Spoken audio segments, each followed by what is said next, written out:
नारळाच्या विविध जाती. नारळाच्या उंच आणि ठिंगू अशा प्रामुख्याने 2 जाती आढळून येतात. नारळामध्ये परपरागीकरण होत असल्याने विविधता आढळून येते. यामध्ये फळांचा आकार, आकारमान, रंग, खोबऱ्याचे प्रमाण, तेलाचे प्रमाण वगैरे गुणधर्मांनुसार अनेक पोटजाती आहेत. तसेच एकच जात देशाच्या अनेक भागात वेगवेगळ्या नावाने ओळखली जाते. ज्या देशात आगर विभागात ती लावली जाते त्यावरून तिला त्या देशाचे आगर विभागाचे नाव दिले जाते. उंच जाती. जगामध्ये ज्या ज्या ठिकाणी नारळाची लागवड आहे त्या त्या ठिकाणी उंच जातीच्या नारळाची झाडे आहेत. सर्वसाधारणपणे अशा झाडांची उंची 15 ते 18 मीटर असते व त्यांचे आयुष्यमान 80 ते 90 वर्षे किंवा त्याहून अधिक असते. यामध्ये 5 ते 7 वर्षात फळधारणेला सुरुवात होते. याचे नारळ मध्यम ते मोठ्या आकाराचे असून त्यापासून चांगल्या प्रतीचे व अधिक खोबरे मिळते. त्याचप्रमाणे तेलाचे प्रमाणही अधिक म्हणजेच 68.75% असते. यामध्ये विविध प्रकार आढळून येतात.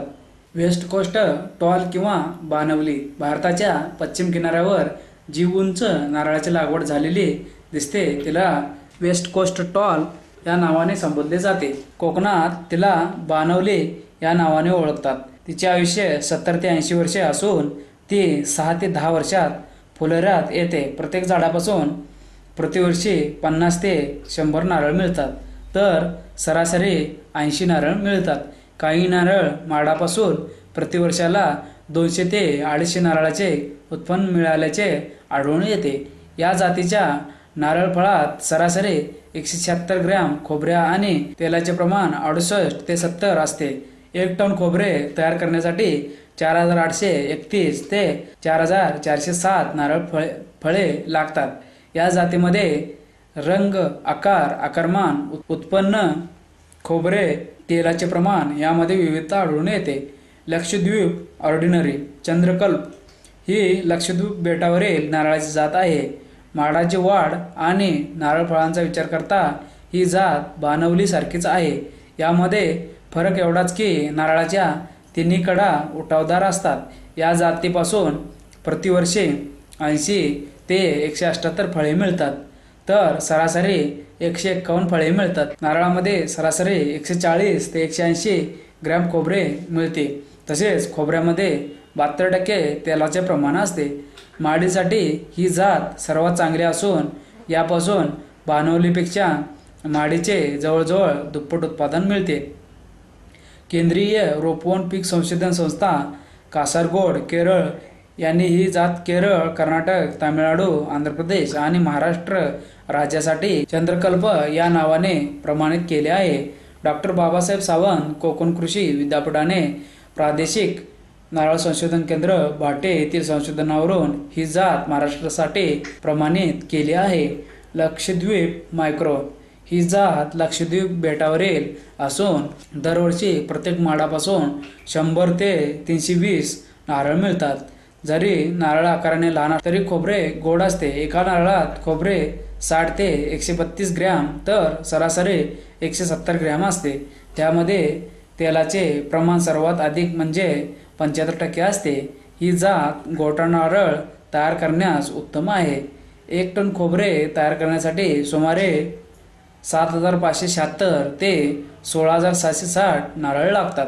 ईस्ट कोस्ट टॉल ECT ही उंच प्रकारातील जात असून ती बानवली सारखीच आहे परंतु ती पूर्व किनाऱ्यावर वाढते म्हणून तिला ईस्ट कोस्ट टॉल हे नाव देण्यात आले आहे. ही जात फळधारणेस येण्यास 6 ते 8 वर्षे लागतात. या जातीच्या माडापासून 40 ते 120 नारळ तर सरासरी 73 नारळ प्रति माड प्रतिवर्षी मिळतात. या जातीचे नारळ बानवली जातीच्या नारळापेक्षा थोडे लहान असतात. या जातीच्या एका नारळात 100 ते 140 ग्रॅम तर सरासरी 125 ग्रॅम खोबरे मिळते. तसेच तेलाचे प्रमाण 64% असते. 1 टन खोबरे तयार करण्यासाठी 7143 ते 10000 नारळ लागतात. या जातीची लागवड प्रामुख्याने आंध्र प्रदेश, तामिळनाडूमध्ये केली जाते. प्रताप डॉक्टर बाळासाहेब सावंत कोकण कृषी विद्यापीठाच्या प्रादेशिक नारळ संशोधन केंद्र भाटे, जिल्हा रत्नागिरी येथे ही जात बानवली प्रकारातून निवड पद्धतीने शोधून काढण्यात आले असून महाराष्ट्रासाठी ती प्रताप या नावाने प्रमाणित करण्यात आले आहे. याचे नारळ आकाराने मध्यम असून गोल असतात. ही जात फळधारणेस येण्यास 6 ते 7 वर्षे लागतात. नारळाचे प्रतिमाड उत्पन्न 139 ते 160 असून सरासरी 151 फळे मिळतात. तसेच खोबरे 120 ते 260 ग्रॅम असून सरासरी 150 ग्रॅम मिळते. खोबऱ्यात तेलाचे प्रमाण 68% असते. फिलिपिन्स ऑर्डिनरी ही उंच प्रकारातील जात असून याची लागण मोठ्या प्रमाणात फिलिपिन्स येथे केली जाते. या जातीचे नारळ आकाराने फारच मोठे असतात. एका नारळापासून सरासरी 213 ग्रॅम खोबरे मिळते. तर नारळाचे उत्पादन 94 ते 159 नारळ असून सरासरी 105 नारळ आहे. तसेच तेलाचे प्रमाण 69% आहे. ही जात डॉक्टर बाबासाहेब सावंत कोकण कृषी विद्यापीठाच्या प्रादेशिक नारळ संशोधन केंद्राने महाराष्ट्रात लागवडीसाठी प्रमाणित केले आहे. अंदमान ऑर्डिनरी ही अंदमान बेटावरील जात आहे. ही जात बानवली सारखीच आहे. हिचे सरासरी उत्पन्न 127 नारळ प्रतिमाड प्रतिवर्षी मिळते. या जातीचे नारळ आकाराने मोठे असतात. सरासरी 123 ग्रॅम खोबरे मिळते. तेलाचे प्रमाण 67% असते. ठेंगू जाती नारळाच्या ठेंगू जातीच्या माडाची उंची कमी असून खोड कमी जाडीचे असते आणि या जातींना लवकर म्हणजेच 3 ते 4 वर्षात फलधारणेस सुरुवात होते. याचे आयुष्यमान 40 ते 45 वर्षे असते आणि नारळ लहान असून खोबरे फारच पातळ व चोतट असते. तसेच तेलाचे प्रमाण कमी 66.68% असते. यामध्ये हिरवा, नारंगी आणि अशा 3 रंगांची फळे आढळून येतात. पूर्वीच्या काळी या जातीचे घराशेजारी शोभेसाठी व शाळेचे पाणी पिण्यासाठी म्हणून लागवड करीत असत. आता उंच ठेंगू आणि ठेंगू उंच या संकरित जाती निर्माण करण्यासाठी त्यांचा उपयोग करण्यासाठी जगातील सर्व शास्त्रज्ञांनी मान्यता दिली आहे. चौघाट ग्रीनडार्प ही जात केरळ राज्यातील त्रिचूर या जिल्ह्यातील चौघाटमध्ये प्रथम आढळून आली. या जातीच्या पानांच्या देठांच्या व फळांच्या हिरव्या रंगावरून तिला चौघाट ग्रीन डार्प हे नाव मिळाले. या जातीस 3 ते 4 वर्षात फलधारणेला सुरुवात होते.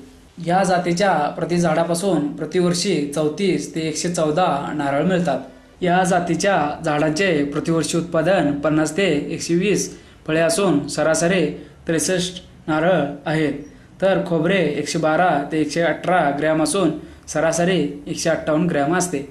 केंद्रीय रोपवन पिके संशोधन संस्था कासरगोड केरळ यांनी ही जात शाळेच्या पाण्यासाठी प्रमाणित केली आहे. मलायन ग्रीन डार्प आणि मलायन येलो डार्प या जाती मलेशियामधील असून पानांच्या देठांचे रंग, फ्लोरा व फळांचे रंग यावरून त्यांना मलायन ग्रीन डार्प आणि मलायन येलो डार्प ही नावे प्राप्त झाली आहेत. या जातीमध्ये 3 ते 4 वर्षात फ्लोरा येण्यास सुरुवात होते. मलायन ग्रीन डार्प या जातीच्या नारळाचे उत्पन्न प्रतिमाड प्रतिवर्षी 39 ते 120 नारळ असून सरासरी 89 नारळ आहेत. प्रत्येक नारळात 137 ते 168 ग्रॅम खोबरे असून सरासरी 160 ग्रॅम असते. तसेच मलायन येलो डार्पचे प्रतिमाड उत्पादन 35 ते 89 नारळ असून सरासरी 66 नारळ आहेत. तसेच प्रत्येक नारळात 125 ते 167 ग्रॅम तर सरासरी 140 ग्रॅम खोबरे असते. तेलाचे प्रमाण 66 ते 67% असते. गंगाबोडम या जातीची लागवड आंध्र प्रदेशातील पूर्व गोदावरी जिल्ह्यात आढळून येते. याच्या पानांचा, फळांचा आणि फुलोऱ्यांचा रंग हिरवा असतो. याची फळे आकाराने पपयासारखे असतात. या जातीचे माड 4 ते 5 वर्षात फळधारणेस येतात. माडाचे उत्पादन प्रतिवर्षी प्रतिमाड 50 ते 74 नारळ तर सरासरी 68 नारळ असते. तसेच सरासरी 160 ग्रॅम खोबरे आणि 68% तेलाचे प्रमाण असते. संकरित जाती इतर पिकाप्रमाणे या नारळामध्ये संकरित जाती निर्माण करण्यात आल्या आहेत. त्यामध्ये उंच आणि ठेंगू या जातीच्या संकरीकरणासाठी वापर करण्यात आला आहे. भारतामध्ये सर्वप्रथम 1932 साली नारळामध्ये संकरित जाती चांगल्या प्रकारे उत्पन्न देऊ शकतात हे आढळून आले. या संकरित जाती 2 प्रकारे तयार करण्यात आल्या आहेत. एक म्हणजे उंच जात मातृवृक्ष म्हणून उंच क्रॉस ठेंगू, दुसरी ठेंगू डार्प जात मातृवृक्ष म्हणून ठेंगू क्रॉस उंच टी क्रॉस डी केरा संकरा. यामध्ये चौघाट ऑरेंज डार्प ही ठेंगू जात मातृवृक्ष म्हणून तर बाणवली उंच ही जात पितृवृक्ष म्हणून वापरण्यात आलेली आहे. या संकरित जातींची फळधारणा 4 ते 5 वर्षांनी होते. या जात उत्पादन प्रतिवर्षी 55 ते 158 फळे असते. तरी सरासरी उत्पादन 116 फळे आहे. या जातीच्या फळात खोबऱ्याचे प्रमाण 160 ते 230 ग्रॅम असून सरासरी 215 ग्रॅम असते. तेलाचे प्रमाण 68% असते. ही जात चंद्रशंकरा या नावाने लागवडीसाठी प्रमाणित केली आहे. Lakshadweep ordinary cross Chowghat orange dwarf Chandrakala. यामध्ये लक्षद्वीप ऑर्डिनरी उंच ही जात मातृवृक्ष म्हणून तर चौघाट ऑरेंज डार्प ठेंगू ही जात पितृवृक्ष म्हणून वापरण्यात आली आहे. यामध्ये फळधारणा सुरू होण्यास 6 वर्षे लागतात. सरासरी उत्पन्न 109 फळे मिळते. यामध्ये 150 ते 210 ग्रॅम खोबरे तर सरासरी 195 ग्रॅम खोबरे प्रति नारळापासून मिळते. खोबऱ्यात तेलाचे प्रमाण 59% आहे. ज्या ठिकाणी पाण्याचा ताण बसतो त्या ठिकाणी ही जात टी क्रॉस डी आणि डी क्रॉस टी या जातीपेक्षा चांगल्या प्रकारे येऊ शकते. ही जात केरळ राज्यासाठी चंद्रकला या नावाने 1985 साली प्रमाणित करण्यात आले आहे. Lakshadweep ordinary cross Gangabondam Lakshaganga. ही जात लक्षद्वीप ऑर्डिनरी आणि गंगाबोडम या जातीच्या संकरातून निर्माण करण्यात आले आहे. या जातीला 5 वर्षात फळधारणेस सुरुवात होते. यामध्ये नारळाचे उत्पादन 70 ते 236 नारळ असून सरासरी 108 नारळ आहे. खोबऱ्याचे प्रमाण 165 ते 200 ग्रॅम असून सरासरी 195 ग्रॅम आहे. तेलाचे प्रमाण 70% आहे. ही जात लक्षगंगा या नावाने केरळ राज्यासाठी प्रमाणित करण्यात आली आहे. VSC 1 वेपन कुलन हायब्रिड कोकोनट 1 ही जात तामिळनाडू कृषी विद्यापीठाने ईस्ट कोस्ट टॉल आणि चौघाट ग्रीन डार्प या जातीच्या संकरातून निर्माण करून तामिळनाडूसाठी प्रमाणित केली आहे. ही जात 8 वर्षांनी फुलोऱ्यात येते. या जातीचे उत्पादन प्रतिवर्षी प्रतिमाड 82 ते 145 फळे असून सरासरी 98 नारळ आहे. यामध्ये 135 ग्रॅम खोबरे असते. VSC 2 वेपन कुलन हायब्रिड कोकोनट 2 ही जात तामिळनाडू कृषी विद्यापीठाने ईस्ट कोस्ट टॉल आणि मलायन येलो डार्प यांच्या संकरातून निर्माण करून तामिळनाडू राज्यासाठी प्रमाणित केली आहे. ही जात 4 वर्षात फुलोऱ्यात येते व तिचे उत्पादन प्रतिमाड प्रतिवर्षी 69 ते 121 असून सरासरी 107 नारळ आहे. यामध्ये सरासरी 152 ग्रॅम खोबरे असते. तर तेलाचे प्रमाण 69% आहे. यामध्ये नारळाचे घड लोंबकळत नाहीत.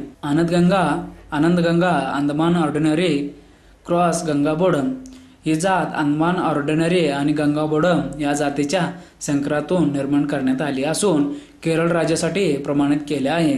यापासून सरासरी 95 नारळाचे उत्पादन मिळते. खोबऱ्याचे प्रमाण 216 ग्रॅम प्रति नारळ आहे. तर तेलाचे प्रमाण 68% आहे.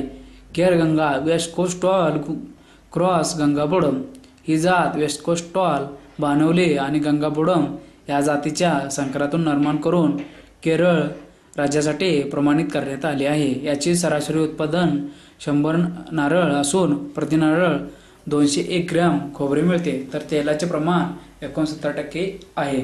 रोपवाटिका व्यवस्थापन नारळाची लागवड रोपे लावून केली जाते. त्यामुळे उत्कृष्ट प्रतीची रोपे रोपवाटिकेमध्ये तयार करणे महत्त्वाचे असते.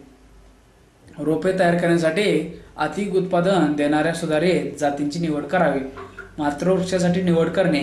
बागेमध्ये अधिक उत्पादन देणाऱ्या आणि नियमितपणे दरवर्षी फळे धरणाऱ्या मातृवृक्षाची निवड करावी. संकरित जातीची रोपे संकरित बियाणे निर्माण करून तयार करावीत.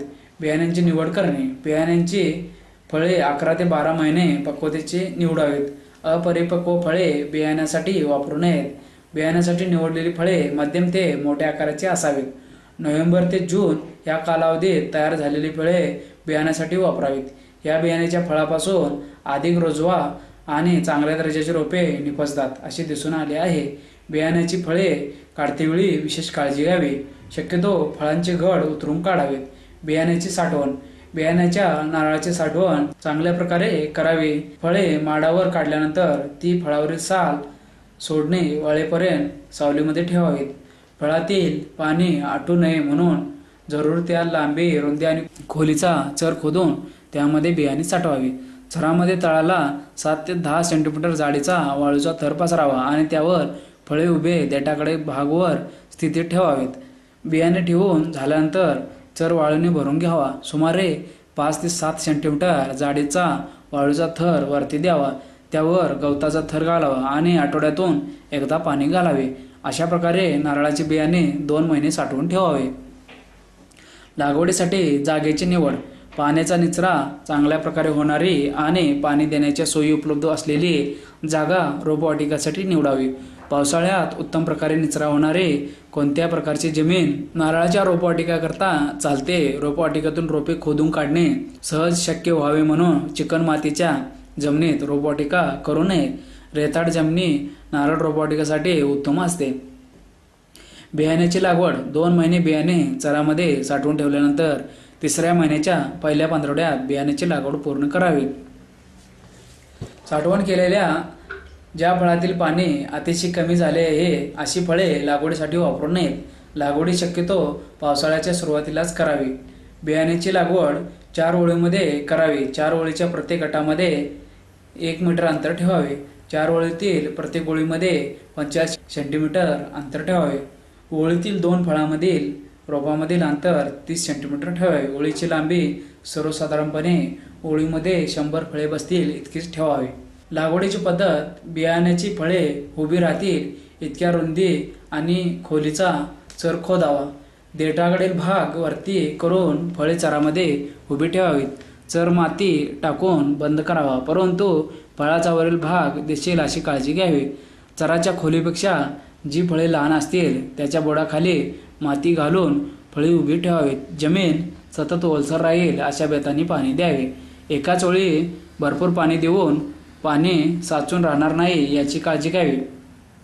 लागवडीनंतरची निगा. रोपवाटिकेमध्ये बियाण्याचा रुजवा लवकर व जास्तीत जास्त होऊन आणि निरोगी व जोमदार रोपे तयार होणे आवश्यक असते.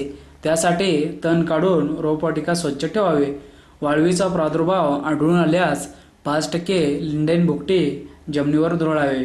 बियाण्याची लागवड केल्यानंतर 2 ते 2.5 महिन्यात बियाणे रुजायला सुरुवात होते आणि 5 महिन्यात सुमारे 90% बियाणे रुजून येते. लागवड केल्यापासून 5 महिन्यानंतर रुजून येणारे रोपे कमजोर राहतात. अशा रोपापासून तयार होणारे माड खूप उशिरा धरतात आणि त्यापासून उत्पन्न देखील फारच कमी मिळते. 5 महिन्यापर्यंत उगवून न आलेले बियाणे काढून टाकावे आणि सुके खोबरे तयार करण्यासाठी वापरावे. रोपे उगवून येताच वरून 50% शेडनेटने सावली केल्यास रोपांची वाढ चांगली होते असे दिसून आले आहे. रोपवाटिकेमध्ये रोपांची निवड.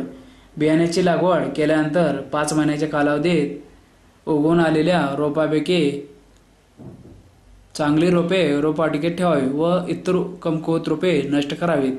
चांगल्या रोपाचे निरोगी पुष्ट आणि जोमदार वाढणारी, पानाची देठ आखूड आणि जाड असलेली, बुंदा आखूड आणि जाड असलेली, 9 महिने वयाची व 5 ते 6 पाने असलेली, भरपूर मुळ्या फुटलेली रोपे लागवडीसाठी काढणे. रोपांच्या फळाभोवतीची जमीन टिकावाने खोदून रोपे हलगत काढावीत. रोपे उपटून काढू नयेत. तसे केल्यास रोपे बुंद्यालगत मोडण्याची शक्यता असते आणि मुळे तुटून अधिक इजा होते. शेतात लागवड करण्यापूर्वी अर्धवट तुटलेली मुळे धारदार चाकूने कापून टाकावीत. रोपे रोपवाटिकेमधून काढल्यानंतर शक्यतो नारळ लागवड करावी. पावसाळी हवामानात रोपे काढल्यानंतर 8 ते 10 दिवस चांगल्या स्थितीत राहू शकतात, परंतु कोरड्या हवामानात 5 ते 7 दिवसात लागवड करावी. लागवडीची पूर्वतयारी आणि लागवड. हवामान. नारळ हे उष्णकटिबंधातील पीक आहे. 23 डिग्री उत्तर आणि 23 डिग्री दक्षिण अक्षांशामधील भूभागात हे पीक चांगले येते. उष्ण आणि दमट हवामान या पिकाला चांगले मानवते. सरासरी 27 डिग्री सेंटीग्रेड तापमान या पिकासाठी उत्तम आहे. 15 डिग्री सेंटीग्रेड पेक्षा थंड हवामान या पिकाला मानवत नाही. या झाडाची 100 ते 300 सेंटीमीटर पाऊस सहन करण्याची क्षमता असून हा पाऊस योग्य रीतीने विभागून वर्षभर पडत राहिला तर या झाडाची योग्य वाढ होऊन जास्तीत जास्त उत्पादन मिळते. समुद्र किनाऱ्यालगतच्या नारळ लागवडीला काही फायदे निश्चित मिळतात. अर्थात योग्य तऱ्हेने मशागत केल्यास समुद्र सपाटीपासून 900 मीटर उंचीपर्यंतच्या प्रदेशात हे पीक चांगले येते. नारळाच्या झाडाला प्रतिवर्षी कमीत कमी 200 तास सूर्यप्रकाश आवश्यक असतो. सततचे वादळी वारे या पिकाला मानवत नाही. सततच्या अति आर्द्रतेमुळे अन्न ग्रहण करण्यामध्ये अडथळा निर्माण होतो. तसेच कोंब कुजणे या रोगाचा प्रादुर्भाव वाढतो. नारळ हे बागायती पीक आहे. जिथे बारमाही पाण्याची सोय आहे व पाण्याचा चांगला निचरा होणारी जमीन आहे अशा ठिकाणी नारळाची लागवड चांगली होऊ शकते. जांभ्या दगडापासून तयार झालेल्या भुसभुशीत गाळाने तयार झालेल्या व समुद्रकाठच्या रेताळ जमिनी नारळ लागवडीला उपयुक्त असतात. काळ्या आणि तिखट अशा जमिनीत माडाची वाढ चांगली होत नाही. जमिनीचा समूह 5.8 ते 8 असणे आवश्यक असते. रोपे खरेदी करताना घ्यावयाची खबरदारी. सध्या अवास्तव उत्पन्न देणाऱ्या नारळाच्या जातींच्या रोपाविषयी जाहिराती येतात, परंतु अशी रोपे खरेदी करू नयेत. परप्रांतातून आणलेल्या रोपांची लागवड करणे धोकादायक आहे. विशेषतः केरळ राज्यात माडाचा मूळ कुजवे हा रोग मोठ्या प्रमाणावर आहे. रोपाबरोबर हा रोग देखील येण्याची दाट शक्यता आहे. तसेच सध्या युरोफाइड माइट्स या किडीचाही मोठ्या प्रमाणावर प्रादुर्भाव आहे. परप्रांतातील एखादी जात पाहिजे असल्यास त्या जातीची फळे आणावीत व रोपे तयार करावीत. लागवडीची पूर्वतयारी. नारळाची लागवड करताना नारळाच्या 2 झाडांमध्ये किमान 7.5 मीटर अंतर ठेवणे आवश्यक आहे. यापेक्षा कमी अंतरावर नारळाची लागवड केल्यास एका झाडाची पाने दुसऱ्या झाडाच्या पानांना झाकतात. त्यामुळे सर्व झाडांना पुरेसा सूर्यप्रकाश मिळत नाही. सूर्यप्रकाशात अभावाने पाने पुरेसे अन्न तयार करू शकत नाहीत. नारळाची झाडे खुरटी राहतात व वेडीवाकडे वाढतात. एवढेच नव्हे तर उत्पन्नही उशिरा देतात. काही वेळेस उत्पन्न मिळतच नाही. तसेच उंदरापासून फळाचे संरक्षण व्यवस्थित करता येत नाही. आंतर व मसाले पिकांची मिश्र पिके घ्यायची असल्यास 2 माडातील अंतर 8 बाय 8 मीटर ठेवावे. बांधावर तसेच रस्त्याच्या कुंपणाच्या नाल्याच्या किंवा शेताच्या कडेने एकत्र ओळीत किंवा 2 ओळीत नारळाची लागवड करावीची असल्यास 6 मीटर अंतर ठेवले तरी चालेल. टेंगू जातीच्या नारळाची रोपे 6 मीटर अंतरावर लावावीत. खते आणि पाणी व्यवस्थापन. खते नारळापासून 5व्या ते 7व्या वर्षापासून उत्तम उत्पन्न मिळू लागते. पूर्ण वाढलेल्या नारळाच्या झाडापासून दर महिना उत्पन्न मिळते. सर्वसाधारणपणे माडाला दर महिना 1 पान येते आणि प्रत्येक पानात 1 कोळी येते. या वैशिष्ट्यामुळे नारळाला पुरेशा प्रमाणात खते दिल्यास माड लवकर फुलोऱ्यात येऊन भरपूर आणि नियमित उत्पन्न देतात. खते देण्याची पद्धत. सुरुवातीलाच खते देताना रोपाच्या बुंद्यापासून साधारणतः 30 सेंटीमीटर अंतरावर 20 ते 30 सेंटीमीटर खोल व 30 सेंटीमीटर रुंद वर्तुळाकार चर खोदून कुजलेले शेणखत आणि निर्धारित केलेले खते त्यात पसरून टाकावेत. रोपे जसजशी मोठी होत जातात त्याचप्रमाणे चर रोपांच्या बुंद्यापासून दूर काढावा. 5व्या वर्षापासून साधारणपणे 1 ते 1.5 मीटर अंतरावर चर खोदून खते द्यावेत. निर्धारित खतांची मात्रा देताना चांगले कुजलेले शेणखत आणि स्फुरद जून महिन्यात एकाच हप्त्यात द्यावे. नत्र आणि पालाश खते 3 हप्त्यामध्ये समप्रमाणात विभागून जून, सप्टेंबर आणि फेब्रुवारी महिन्यात द्यावेत. सेंद्रिय व रासायनिक खतांचा अनुकूल परिणाम. सेंद्रिय खतामध्ये जमिनीची जलधारण शक्ती वाढते व पोत सुधारतो. तसेच जमिनीमध्ये पोटॅशियमची स्थिरता वाढते आणि मॅग्नेशियम आणि लोह शोषून घेण्याचे प्रमाण वाढते. माडाला वाढीनुसार योग्य खते दिल्याने अनुकूल परिणाम दिसून येतो. नत्र खतामुळे झाडाची उंची चांगली वाढते. तसेच पाने, मादी फुले, घड आणि नारळ यांच्या संख्येत वाढ होते. पाणी व्यवस्थापन. नारळ हे बागायती पीक आहे. या पिकाच्या चांगल्या वाढीसाठी पावसाळ्याव्यतिरिक्त नियमित पाणी देणे गरजेचे असते. पाण्याच्या 2 पाळ्यामधील अंतर हे बहुतांशी जमीन व हवामान याच्यावर अवलंबून असते। काही भागामध्ये पावसाळ्यानंतर झाडांना पाणी देत नाहीत, त्यामुळे उशिरा आणि फारच कमी उत्पन्न मिळते। नारळ झाडाला त्याच्या योग्य वाढीशी अधिक प्रमाणात पाणी लागते। नारळाचे एक कार्यरत मूळ सरासरी 400 मिलीलीटर इतके पाणी शोषून घेते। पूर्ण वाढलेल्या माडाला साधारणतः 4 ते 7 हजार कार्यरत मुळे असतात, त्यामुळे पूर्ण वाढलेल्या नारळाचे झाड कमीत कमी 3 लिटर ते जास्तीत जास्त 24 लिटर पाणी शोषून घेते। नारळ बागेमध्ये ओलावा टिकून राहण्यासाठी ठराविक दिवसाच्या अंतराने पाणी देणे गरजेचे आहे।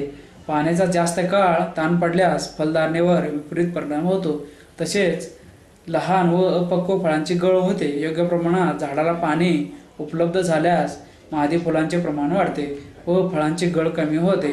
साहजिकच उत्पन्नामध्ये लक्षणीय वाढ होते। लागवडीनंतर 4 ते 5 वर्षे प्रत्येक आठवड्याला 2 वेळा पाणी देणे गरजेचे आहे। त्यानंतर जमिनीच्या मापदुराप्रमाणे 6 ते 8 दिवसाने भरपूर पाणी द्यावे। तसेच पाणी झाडाच्या बुंध्याजवळ फार काळ साठून राहणार नाही याची काळजी घ्यावी। ठिबक सिंचनाद्वारे माडाला पुरेशा प्रमाणात पाणी देता येते। यासाठी झाडाला आवश्यक असणाऱ्या पाण्याचे प्रमाण निश्चित करून घ्यावे। त्यानंतर झाडांना पाणी द्यावे। या पद्धतीमुळे उपलब्ध पाण्याचा कार्यक्षमरित्या वापर करता येतो। झाडाच्या गरजेनुसार पाणी दिल्याने वाढ जोमदार होते, तसेच जमिनीत हवा आणि पाणी यांचे संतुलन साधता येते। साहजिकच परोपकारी सूक्ष्मजीवांची प्रचंड वाढ होऊन त्यांच्या कार्यामुळे उपलब्ध स्वरूपात अन्नद्रव्ये मिळू लागतात। यामुळेच ठिबक सिंचनाचे पाणी देणे फायद्याचे आहे। आंतर व मिश्र पिकांची लागवड भारतामध्ये नारळ बागांचे सरासरी क्षेत्र 0.5 हेक्टर इतके असून फक्त नारळ पीक घेतल्यास प्रति हेक्टरी दरवर्षी सरासरी 90 मनुष्य दिवस इतकी रोजगार निर्मिती होते। त्यामुळे नारळाच्या बागेत आंतरपिके, मिश्रपिके किंवा बहुस्तरीय पिके घेतल्यास अधिक रोजगार निर्मिती होऊ शकते। अशा पिकांची नियोजनपूर्वक लागवड केल्यास मुख्य पिकांचे चांगले संवर्धन तर होईलच, शिवाय उपलब्ध मनुष्यबळ, जमीन, पाणी यांचा पुरेपूर वापर होऊन कमी खर्चात आणि कमी कालावधीत चांगला आर्थिक फायदा देखील होईल। ठराविक अंतरावर लावलेल्या नारळाच्या बागेत माडाच्या पानांच्या विशिष्ट रचनेमुळे पाऊण हिस्सा सूर्यप्रकाश जमिनीपर्यंत पोहोचतो। त्याचप्रमाणे माडाची तंतुमय मुळे असतात व त्यातील सुमारे 3/4 मुळे खोडापासून 2 मीटर अंतरापर्यंत पसरलेली असतात। नारळाचे अधिकांश मुळे 31 ते 120 सेंटीमीटर पर्यंत खोल जातात, तर पहिल्या 30 सेंटीमीटर खोलीत उरलेली सक्रिय मुळे असतात। एकंदरीत इतर फळ झाडाप्रमाणे नारळाची मुळे फार दूरपर्यंत तसेच फार खोलपर्यंत जात नाहीत। नारळाची मुळे उपलब्ध जागेचा फक्त 25% भागच व्यापतात। या सर्व परिस्थितीचा विचार करता इतर फळबागाप्रमाणेच सुरुवातीच्या काळात आंतरपिके तर नंतरच्या कालावधीत नारळामध्ये वाढत राहणारी मिश्रपिके घेणे फायद्याचे ठरते। काही ठिकाणी आंतरपिके व मिश्रपिके एकत्रही घेतली जातात। याला बहुस्तरीय पीक पद्धती असे म्हणतात। आंतर व मिश्र पिकांच्या लागवडीमुळे नारळाचे उत्पादनही वाढते असे दिसून आले आहे। जायफळ, लवंग, दालचिनी अशा प्रकारच्या मसाल्याच्या पदार्थांची आपण आंतरपीक म्हणून लागवड करू शकतो। किडी, रोग आणि त्यांचे नियंत्रण। किडी नारळावर बऱ्याच किडींची नोंद झालेली असली तरी त्यातील काही किडीच नारळाच्या आतोनात नुकसान करतात। नारळावरील सोंड्याभुंगा, गेंड्याभुंगा, काळ्या डोक्याची अळी आणि उंदीर हे नारळाचे प्रमुख शत्रू आहेत, तर क्वचित प्रसंगी वाळवी, पाणी खाणारी अळी, मुळी खाणारी अळी, देवी, पिठे ढेकूण आणि पानावरील कोळी यांचाही नारळास उपद्रव होतो। त्याचप्रमाणे अगदी अलीकडच्या काळात कोकणातील काही भागात युरोफाइड माइट्स या भयंकर कोळीचा प्रादुर्भाव आढळून आले आहे। गेंड्याभुंगा ही कीड नारळाची 1 नंबरची शत्रू समजली जाते। सर्व वयोगटातील नारळाच्या झाडांना गेंड्याभुंग्याचा उपद्रव होतो, त्यामुळे नारळाच्या एकूण उत्पादनात प्रतिवर्षी 10% पेक्षा जास्त घट येते। हा भुंगा मध्यम आकाराचा असून रंगाने गडद तपकिरी किंवा काळा असतो। त्याच्या डोक्यावर पाठीमागच्या बाजूस गेंड्यासारखे एक शिंग असते आणि म्हणूनच या किडीला गेंड्याभुंगा असे संबोधले जाते। पूर्ण वाढ झालेली अळी फिकट पांढऱ्या रंगाची असून तिचे डोके तपकिरी रंगाचे असते. आळी साधारणतः माणसाच्या हाताच्या अंगठ्या एवढी जाड आणि लांब असते. कोश गर्द तपकिरी रंगाचे असतात.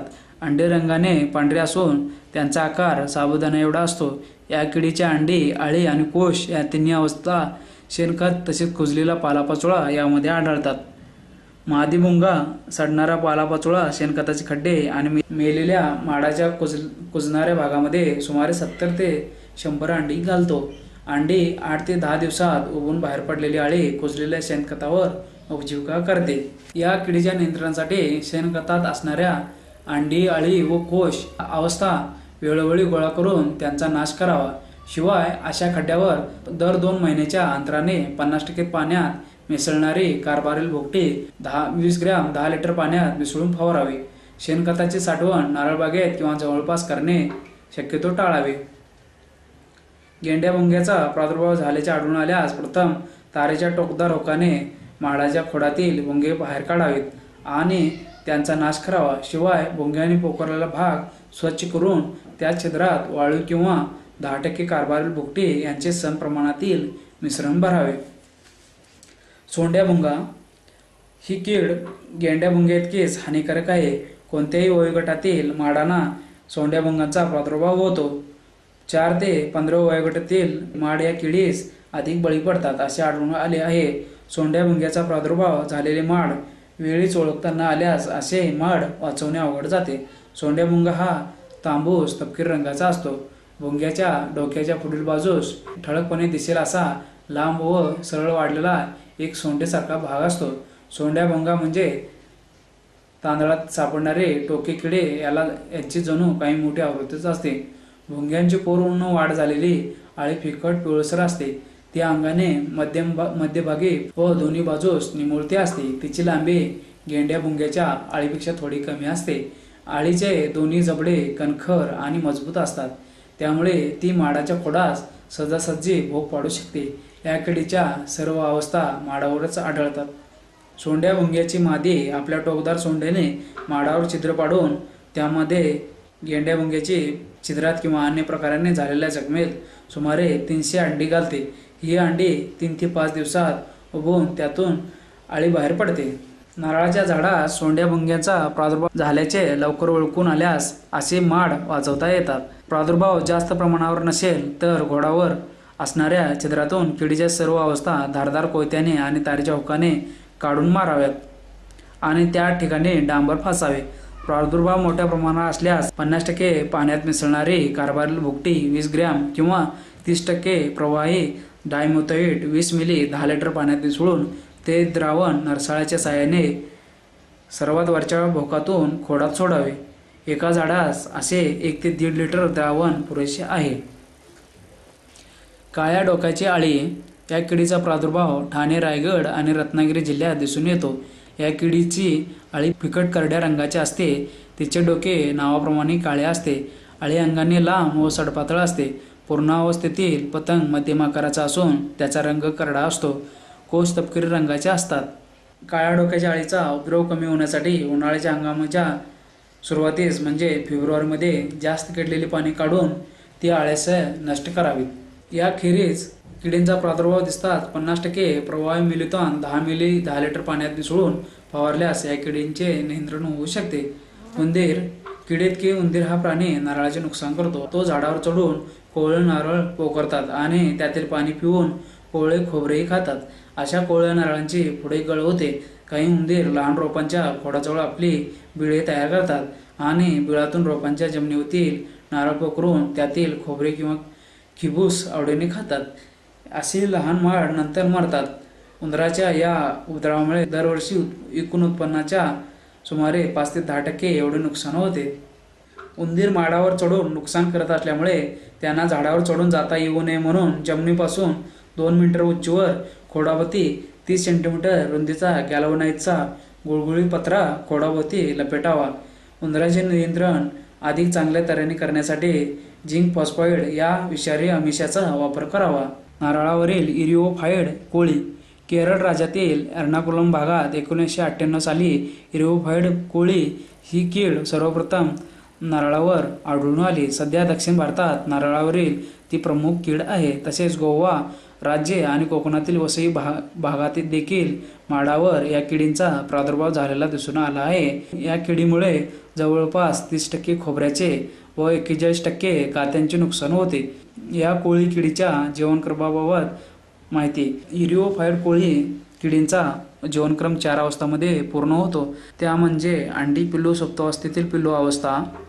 मादी फुलाच्या किंवा कोवळ्या फळाच्या खालच्या बाजूस अंडी घालते. सुमारे 30 दिवसातून अंड्यातून पिल्ले बाहेर येतात. पिल्लू अवस्था साधारणपणे 7 दिवसाची असते. या किडीची एक पिढी पूर्ण होण्यास सुमारे 10 दिवसाचा कालावधी लागतो. या किडीची मादी साधारणपणे 15 दिवस तर नर 8 ते 9 दिवस जगतो. नियंत्रणाचे उपाय. या किडीचा प्रसार होऊ नये म्हणून किडीग्रस्त भागातील नारळाची फळे किंवा रोपे लागवडीसाठी वापरू नयेत. एखाद्या फळाच्या बागेत प्रादुर्भाव दिसून आला तर त्या झाडावरील कीडग्रस्त फळे असतील तर अशी फळे गळून पडलेली सर्व फळे ताबडतोब गोळा करून जाळून नष्ट करावीत. कीटकनाशकांचा वापर. निंबिसिडिन या नावाचे कीटकनाशक 200 लिटर पाण्यात 500 मिली मिसळून त्याची फवारणी करावी. मायकोहिट नावाची बुरशी बागेतील कीडग्रस्त झाडावर 2 वेळा फवारल्यास 80% कोळ्यांचे नियंत्रण होते. कोंब कुजव्या रोग फायटोप्थोरा पाल्मिफोरा नावाच्या बुरशीमुळे होतो. भारतात या रोगाचा प्रादुर्भाव नारळ पिकवणाऱ्या सर्वच प्रांतात कमी जास्त प्रमाणात आढळतो. महाराष्ट्रात हा रोग प्रामुख्याने कोकणात सर्वत्र आढळतो. या रोगाची प्राथमिक लक्षणे नवीन कोंबावर दिसून येतात. रोगग्रस्त नवीन कोंब रंगाने पिवळसर, हिरवट आणि निस्तेज दिसतो. माडाच्या गाभ्यामध्ये असणारे पाणी आणि तेथील तापमान बुरशीच्या वाढीसाठी योग्य असल्यामुळे तेथे त्याची वाढ जोरात होऊन रोगाची लागण होते. रोगाची झालेली लागण बाहेरून दिसत नसल्याने कोंबावर दिसणाऱ्या लक्षणावरूनच रोगाचे निदान करावे लागते. रोगग्रस्त कोंब त्याच अवस्थेत राहिल्यास कालांतराने तो संपूर्णपणे कुजून काळा पडतो आणि मोडून पडतो. या रोगाच्या नियंत्रणासाठी पाणथळ जमिनीत उंचवटे तयार करून त्यावर रोपे लावावे. तसेच लागवड करताना रोपे जमिनीत खोलवर न लावता शास्त्रोक्त पद्धतीने योग्य अंतरावर लावावीत. प्रथम अवस्थेत रोपांची झालेली लागण लक्षात येण्यासाठी बागेची नियमित पाहणी करणे आवश्यक आहे. पानावरील करपा. हा रोग पेस्टॅलोशिया पाम्यारम नावाच्या बुरशीमुळे होतो. या रोगाचा प्रादुर्भाव भारतातील सर्वच नारळ पिकवणाऱ्या प्रांतात आढळून येतो. हा रोग उत्पन्नाच्या दृष्टीने विशेष नुकसानकारक नाही. रोगाची तीव्रता ही दुर्लक्षित भागात योग्य खते इत्यादी दिल्यास जास्त प्रमाणात आढळतो. रोगग्रस्त नारळाच्या पानावर पिवळसर तपकिरी रंगाचे असंख्य ठिपके पडून पाने पिवळसर दिसतात. ठिपक्यांच्या मध्यभाग कालांतराने करड्या रंगाचा होतो. असे ठिपके खालच्या जून पानावर अधिक दिसतात. असे असंख्य ठिपके तयार होऊन ते एकत्र मिसळतात आणि त्यांचे रूपांतर मोठ्या चट्ट्यामध्ये होते. कालांतराने रोगग्रस्त पाने संपूर्णतः करपतात आणि सुकतात. या रोगाच्या नियंत्रणासाठी बागेत शेणखत, रासायनिक खते व पाणी यांच्या योग्य मात्रा द्याव्यात. पावसाळ्यापूर्वी रोगग्रस्त झाडावरील करपलेल्या झावळ्या काढून नष्ट कराव्यात. तसेच निरोगी झावळ्यावर 1% तीव्रतेचे कोरडं मिश्रण अथवा 0.2% मँकोजेब अथवा झायनेम याची फवारणी करावी. खोडावरील डिंक्या रोग. हा रोग सेरॅटोसिस्टीम पॅराडॉक्सा नावाच्या बुरशीमुळे होतो. दक्षिण भारतामध्ये हा रोग विशेष करून आढळून येतो. ही बुरशी माडाच्या बुंद्याकडील जखमा किंवा खोडावरील भेगामधून आत प्रवेश करते. विशेषतः खोडावरील डिंक्या रोग हा रोग सेरॅटोसिस्टीम्स पॅराडॉक्सा नावाच्या बुरशीमुळे होतो. दक्षिण भारतामध्ये हा रोग विशेष करून आढळून येतो. ही बुरशी माडाच्या बुंद्याकडील जखमा किंवा खोडावरील भेगामधून आत प्रवेश करते. विशेषतः दुर्लक्षित भागामध्ये हा रोग आढळून येतो. रोगाचा प्रसार प्रामुख्याने कीटकाद्वारे तसेच पाण्याद्वारे होतो. रोगग्रस्त माडाच्या खोडावरील भेगावाटे काळसर तपकिरी रंगाचा चिकट द्राव ओघळतो. हा द्राव तसेच वाळून डिंकासारखा काळा पडतो. रोगाच्या खोडाच्या रोगग्रस्त भागावरील साल काढून पाहिली असता आतील भाग तपकिरी रंगाचा दिसून येतो. कालांतराने खोडामध्ये पोकळ्या निर्माण होतात. प्रादुर्भावित झाडे निस्तेज दिसून उत्पन्नात लक्षणीय घट येते आणि 2 ते 3 वर्षाच्या कालावधीत माड मरतो. कोवळ्या माडास लागण झाल्यास वर्षभरात माड मरतो। या रोगाच्या नियंत्रणासाठी धारदार चाकूने रोगग्रस्त भाग खरडून साफ करावा। या जखमेमध्ये बोर्ड पेस्ट लावून त्यावर डांबराचा लेप द्यावा। झाडाला सशक्त आणि निरोगी ठेवण्यासाठी योग्य प्रमाणात खते आणि पाणी द्यावे, जेणेकरून खोडाला भेगा पडणार नाहीत। मूळ कुजव्या, रूट विल्ट रोगाची लक्षणे। सर्वप्रथम रोगाची लक्षणे पोंग्यातील नवीन पानावर आढळून येतात। सदरची पाने मुलूल दिसतात। रोगांची लक्षणे क्रमाक्रमाने बाहेरील पानावर सुद्धा दिसू लागतात। रोगग्रस्त झाडांच्या पात्या अनैसर्गिकपणे वागतात आणि पिवळ्या पडतात। कालांतराने या पात्या कडेने करपतात। नवीन येणारी पाने आकाराने लहान लहान येतात। लहान कोवळे नारळ अकाली मोठ्या प्रमाणात गळतात। नवीन शिंपुटे सुद्धा वाळतात। नव्याने झालेल्या संशोधनात हा रोग फायटोप्लाझ्मा मुळे होतो हे सिद्ध झाले आहे। या रोगाच्या नियंत्रणासाठी उपाययोजना: नवीन लागवडीसाठी वापरण्यात येणारी रोपे केरळ आणि अन्य राज्यातून आणू नयेत, कारण या रोपांद्वारे रोगांचा प्रसार नवीन ठिकाणी होण्याची शक्यता असते। रोगग्रस्त माड त्वरित तोडून टाकावा, कारण एखाद्या रोगाची लागण झाल्यानंतर सदर माड पुन्हा निरोगी होऊ शकत नाही आणि अशा रोगग्रस्त माड रोगांच्या दुय्यम प्रसारास कारणीभूत ठरतो। विविध उपयोग आणि टिकाऊ पदार्थ: खोबरे, नारळापासून मिळणारे खोबरे हा महत्त्वाचा पदार्थ आहे। जगाच्या बाजारपेठेत खोबऱ्याला चांगली किंमत मिळते। खोबऱ्यामध्ये तेलाचे प्रमाण 65 ते 70% असते। ताज्या म्हणजेच ओल्या खोबऱ्यात पाण्याचे प्रमाण 50 ते 55% असते, तर वाळलेल्या खोबऱ्यात 5 ते 6% असते। ओले खोबरे सूर्यप्रकाशात किंवा वाळवणी यंत्रात वाळवून सुके खोबरे तयार करतात। खोबरेल तेल: जगाच्या बाजारपेठेत उपलब्ध असलेल्या वनस्पती तेलात खोबरेल तेलाचा सुमारे 10% वाटा आहे। प्रगत राष्ट्रांमध्ये अन्न तेल तसेच स्निग्ध पदार्थापेक्षा खोबरेल तेलाला जास्त मागणी आहे। नारळाचे तेल घाण्याच्या साहाय्याने काढण्यात येते। सुक्या खोबऱ्यापासून खोबरेल तेलाचे सरासरी 62.5% उत्पादन मिळते। विद्रायक पद्धतीचा वापर केल्यास तेलाचे उत्पादन जास्त मिळते। खोबरेल तेल रंगहीन असते किंवा त्याला मातकट पिवळसर छटा असते। पेंड: सुक्या खोबऱ्यापासून तेल काढल्यानंतर सुमारे 33 ते 40% चोथा शिल्लक राहतो, त्याला पेंड म्हणतात। या पेंडीचा उपयोग बहुतांश देशांमध्ये जनावरांचे खाद्य म्हणून करण्यात येतो। कात्या किंवा सुंब: नारळाच्या सोडणातील धाग्यापासून कात्या, सुंब, चटया इत्यादी महत्त्वाच्या वस्तू तयार करता येतात। नारळाचे धागे पांढरे किंवा खाकी रंगाचे असतात। भारतामध्ये मुख्यतः पांढऱ्या रंगाच्या धाग्यांचे उत्पादन होते। सोडणाची पावडर: नारळाच्या सोडणामध्ये धाग्याव्यतिरिक्त सुमारे 70% अन्य भाग म्हणजे मूळ भोकटे असते। या भोकटीचा उपयोग जमिनीवर आच्छादन देण्यासाठी होऊ शकतो। ही भोकटी वजनाचे 8 पट पाणी शोषून घेते, त्यामुळे जमिनीत मिसळल्यास जमिनीची पाणी धरून ठेवण्याची क्षमता, तसेच बिया उगवणीच्या माध्यमामध्ये त्याचा उपयोग करतात। पाणी: कोवळ्या नारळामध्ये पाण्याचे प्रमाण भरपूर असते। नारळ 6 ते 7 महिन्याचा असताना त्यात पौष्टिक पाण्याचे प्रमाण भरपूर असते।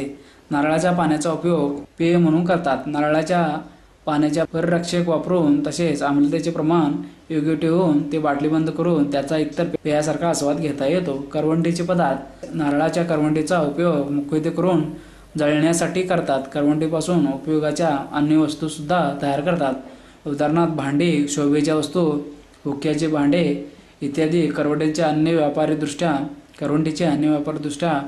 महत्त्वाचे पदार्थ तयार करता येतात, जसा करवंटीचा कोळसा, टिवेटेड कार्बन आणि तसेच करवंटीची भोकटी इत्यादी। खोडाचा उपयोग: नारळाच्या खोडाचा उपयोग अल्पकाळ वापरण्यात येणाऱ्या शेड्स, इमारती बांधण्यासाठी करतात, तसेच मंडप, छप्पर, नांगराचे साहित्य, तात्पुरते कुंपण यासाठी माडाच्या खोडाचा उपयोग करतात।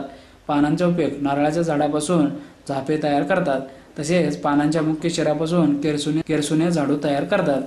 झापांचा उपयोग तात्पुरते शेड्स, मंडप तयार करण्यासाठी करतात। नारळाचे अर्थशास्त्र: जगातील नारळ लागवडीखालील क्षेत्राचा विचार केल्यास भारताचा 3रा क्रमांक लागतो। महाराष्ट्र राज्यात नारळ पिकाच्या लागवडीखालील क्षेत्र 10,700 हेक्टर असून 710 दशलक्ष नारळांची पैदास होते।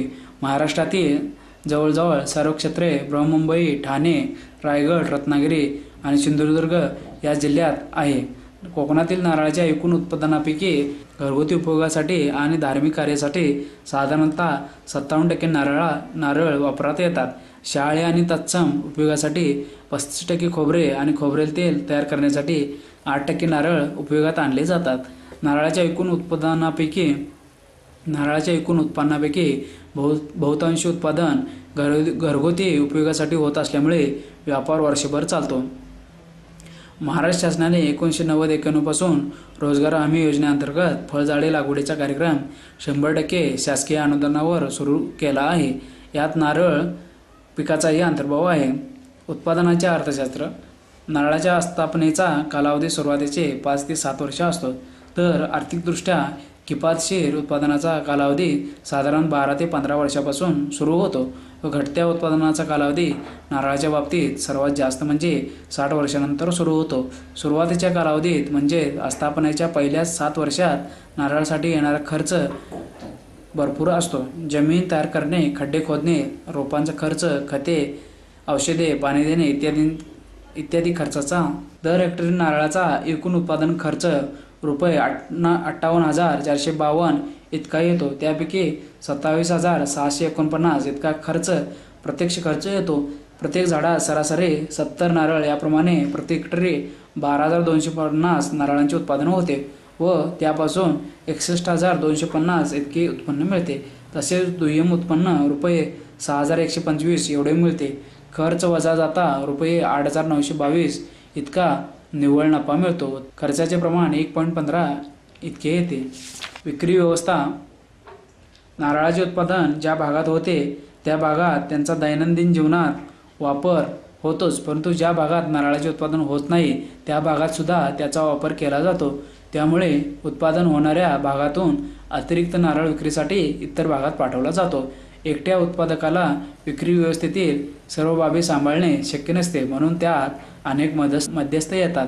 त्यामुळे नारळाच्या विक्री व्यवस्थेत विविध मार्ग निर्माण होतात. पहिला मार्ग म्हणजे उत्पादक स्वतः ग्राहकाला विकतो. दुसरा मार्ग उत्पादक सहकारी संस्था, घाऊक व्यापारी, किरकोळ व्यापारी आणि ग्राहक. तिसरा मार्ग उत्पादक सहकारी संस्था, घाऊक व्यापारी, किरकोळ व्यापारी आणि ग्राहक असे नारळाच्या विक्री व्यवस्थेत विविध मार्ग येतात. साधारणतः कोणत्याही मालाच्या विक्री व्यवस्थेत जितके जास्त मध्यस्थ तितका त्याचा बाजार वाढतो. जर उत्पादकाने ग्राहकाला थेट नारळ विकला तर बाजार खर्च कमी तर होतोच, परंतु उत्पादकाला वाजवी किंमत मिळते. पर्यायाने ग्राहकाला तोच नारळ कमी किमतीत मिळतो. परंतु या विक्री व्यवस्थेत एकटा उत्पादक जास्त नारळाची विक्री करू शकत नाही.